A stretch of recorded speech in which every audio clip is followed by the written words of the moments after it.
ರಾಷ್ಟ್ರೀಯ ಹೆದ್ದಾರಿ 66 ಬ್ರಹ್ಮಾವರ ಬಸ್ ನಿಲ್ದಾಣದ ಬಳಿ ಅತಿ ಕಡಿಮೆ ವೆಚ್ಚದಲ್ಲಿ ಸಿಗುತ್ತಿದ್ದ ಕುಡಿಯುವ ಶುದ್ಧ ನೀರಿನ ಘಟಕ ಸ್ಥಗಿತಗೊಂಡಿದೆ.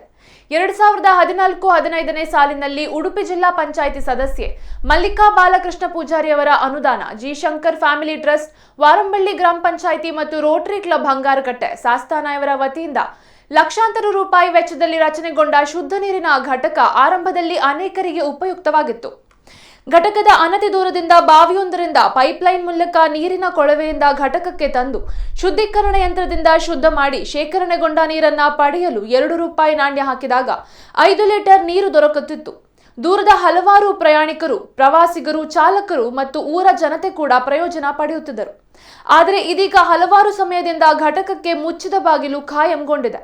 ಒಳಗಡೆ ಇರುವ ಯಂತ್ರಗಳಿಗೆ ತುಕ್ಕು ಹಿಡಿಯುತ್ತಿದ್ದು, ಖಾಸಗಿಯಾಗಿ ಸಿಗುವ 1 ಲೀಟರ್ ನೀರಿಗೆ 20 ರೂಪಾಯಿ ವೆಚ್ಚ ಮಾಡುವ ಜನರಿಗೆ ಕಡಿಮೆ ಬೆಲೆಯಲ್ಲಿ ಶುದ್ಧ ನೀರು ಸಿಗುವ ಇಂತಹ ಘಟಕದಲ್ಲಿ ಶುದ್ಧ ನೀರು ಸಿಗುವಂತೆ ಮಾಡಬೇಕಾಗಿದೆ.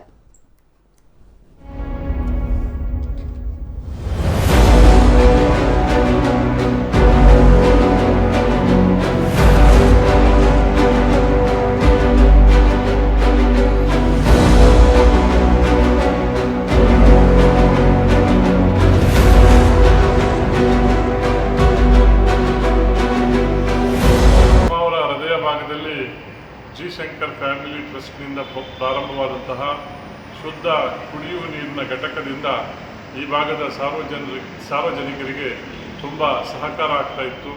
ಕಡಿಮೆ ದರದಲ್ಲಿ ಅತ್ಯಂತ ಹೆಚ್ಚು ನೀರನ್ನು ತೆಗೆದುಕೊಂಡು ಹೋಗುವಂಥ ಅವಕಾಶ ಇತ್ತು. ಆದರೆ ಇತ್ತೀಚಿನ ಕೆಲವಾರು ತಿಂಗಳುಗಳಿಂದ ಈ ನೀರಿನ ಶುದ್ಧ ಘಟಕ ಕಾರ್ಯಾಚರಿಸ್ತಾ ಇಲ್ಲ. ಇದಕ್ಕೆ ಸಂಬಂಧಪಟ್ಟಂತಹ ಗ್ರಾಮ ಪಂಚಾಯತ್ ಇರ್ಬೋದು ಅಥವಾ ಸಂಬಂಧಪಟ್ಟವರು ತುರ್ತು ಕ್ರಮವನ್ನು ತೆಗೆದುಕೊಂಡು ಮತ್ತೆ ಸಾರ್ವಜನಿಕರ ಉಪಯೋಗಕ್ಕೆ ಅವಕಾಶ ಮಾಡಿಕೊಡಬೇಕಾಗ್ತದೆ. ಸಾಕಷ್ಟು ಸಹಕಾರವನ್ನು ನೀಡ್ತಾ ಇದ್ದಂಥ ಈ ಶುದ್ಧ ಕುಡಿಯುವ ನೀರಿನ ಘಟಕ ಮತ್ತೆ ಶೀಘ್ರದಲ್ಲಿ ಪ್ರಾರಂಭ ಆಗಬೇಕನ್ನುವಂಥದ್ದು. ಅವರ ಹೃದಯ ಭಾಗದಲ್ಲಿ ಜಿ ಶಂಕರ್ ಫ್ಯಾಮಿಲಿ ಟ್ರಸ್ಟ್ನಿಂದ ಪ್ರಾರಂಭವಾದಂತಹ ಶುದ್ಧ